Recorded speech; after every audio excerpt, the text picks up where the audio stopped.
ये बिहार के लिए गौरव की बात है।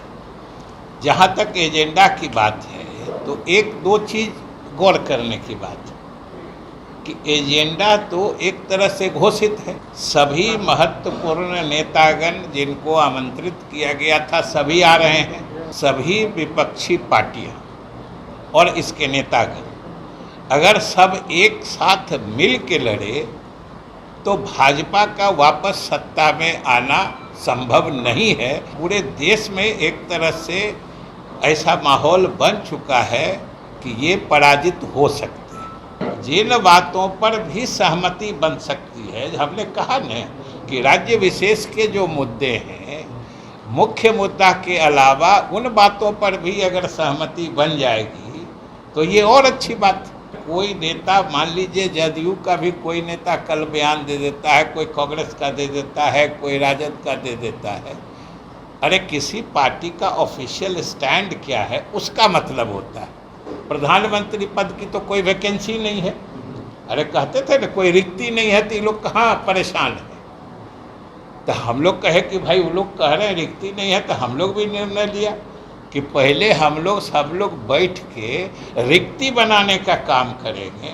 सबसे पहली बात तो ये है कि ये बिहार के लिए गौरव की बात है कि आज राष्ट्रीय स्तर पर एक वैकल्पिक सरकार बनाने के लिए देश के सारे महत्वपूर्ण नेताओं की बैठक पटना में हो रही है और आप सब इसका महत्व इसी से समझ सकते हैं कि आप सब मीडिया से जुड़े लोग हैं। आपको भी पता होगा कि अगले 2 दिनों तक, आज से लेके कल और कुछ परसों तक, पूरे देश की निगाह, पूरे देश के मीडिया की भी निगाह पटना पर ही केंद्रित रहेगी। इसका महत्व तो इससे समझ सकते हैं।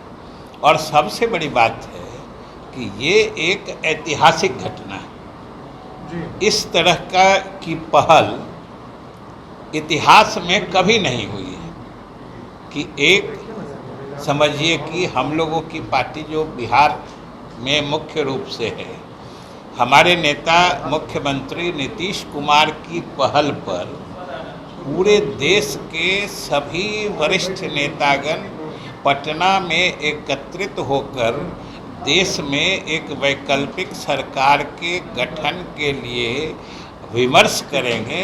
ये अपने आप में एक बड़ी बात है और ये बिहार के लिए गौरव की बात है। जहाँ तक एजेंडा की बात है तो एक दो चीज़ गौर करने की बात है कि एजेंडा तो एक तरह से घोषित है। सब लोग जानते हैं, आप जानते हैं कि इस बैठक का एजेंडा क्या है।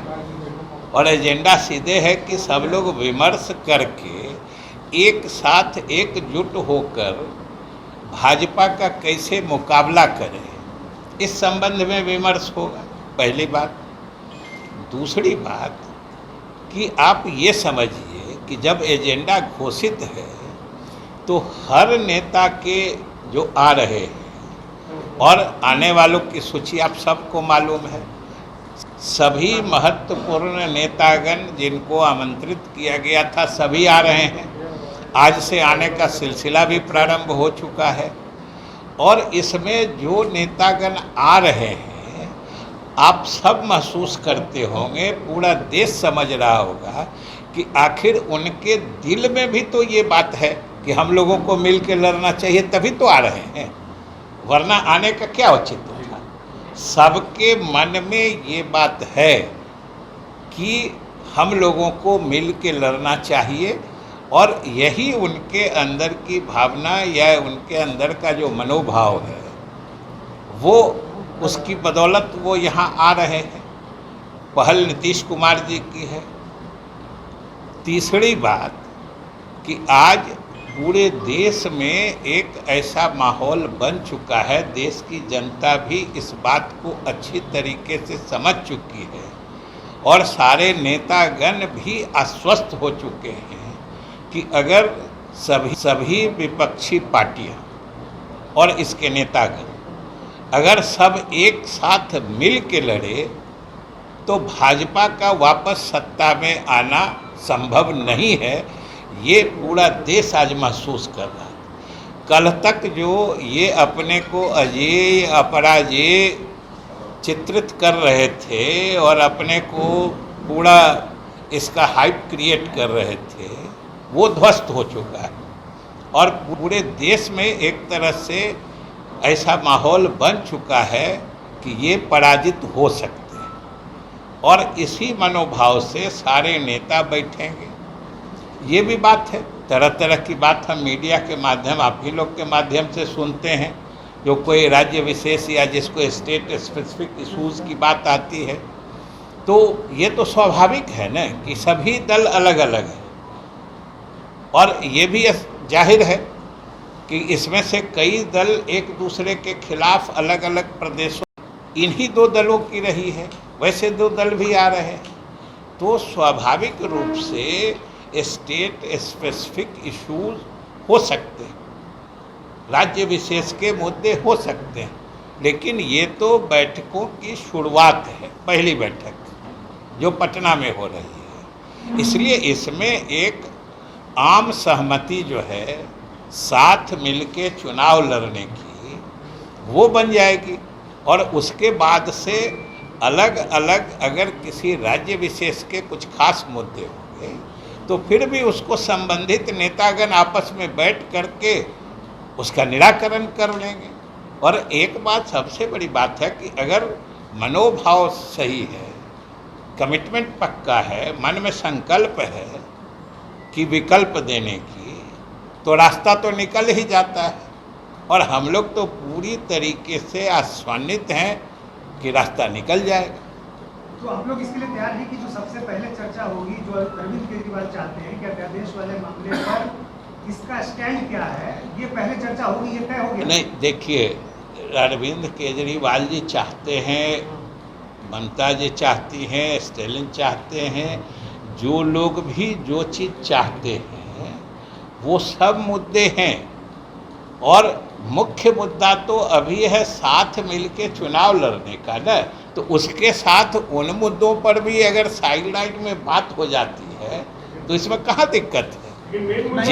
जिन बातों पर भी सहमति बन सकती है, हमने कहा न कि राज्य विशेष के जो मुद्दे हैं, मुख्य मुद्दा के अलावा उन बातों पर भी अगर सहमति बन जाएगी तो ये और अच्छी बात है।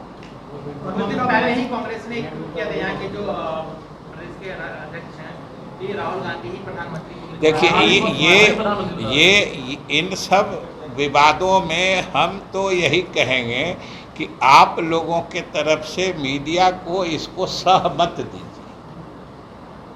अगर कोई नेता, मान लीजिए जदयू का भी कोई नेता कल बयान दे देता है, कोई कांग्रेस का दे देता है, कोई राजद का दे देता है, अरे किसी पार्टी का ऑफिशियल स्टैंड क्या है उसका मतलब होता है। आज हमें कुछ बोल दें जिसके लिए हम अधिकृत नहीं हैं तो वो पार्टी का स्टैंड थोड़े बन जाता है। आखिर सब लोग बोल चुके हैं कि भाई अभी पहला मुद्दा सिर्फ इतने हैं इस बैठक का कि हम लोग साथ मिलके कैसे चुनाव लड़ेंगे, इस पर विमर्श करेंगे।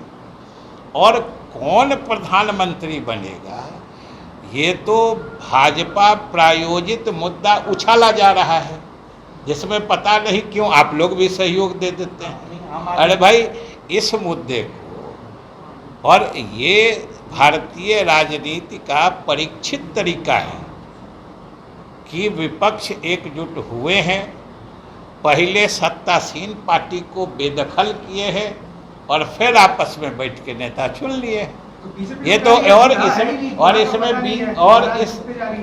इस तरीके में बीजेपी भी शामिल रही है, इस तरीके में बीजेपी भी शामिल रही है और लाभान्वित हुई है इतिहास में।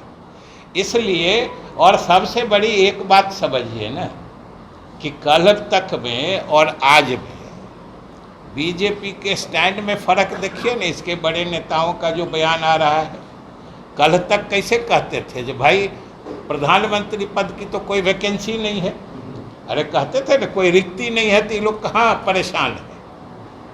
तो हम लोग कहे कि भाई वो लोग कह रहे हैं रिक्ति नहीं है, तो हम लोग भी निर्णय लिया कि पहले हम लोग सब लोग बैठ के रिक्ति बनाने का काम करेंगे और उनको सत्ता से बेदखल करेंगे, फिर रिक्ति बन जाएगी। और जब रिक्ति बन जाएगी तब हम लोग बड़े आसानी से आपस में बैठकर नए नेता की नियुक्ति कर देंगे। पहले रिक्ति तब नियुक्ति। लाइव बिहार YouTube पर सब्सक्राइब और Facebook पर लाइक जरूर करें।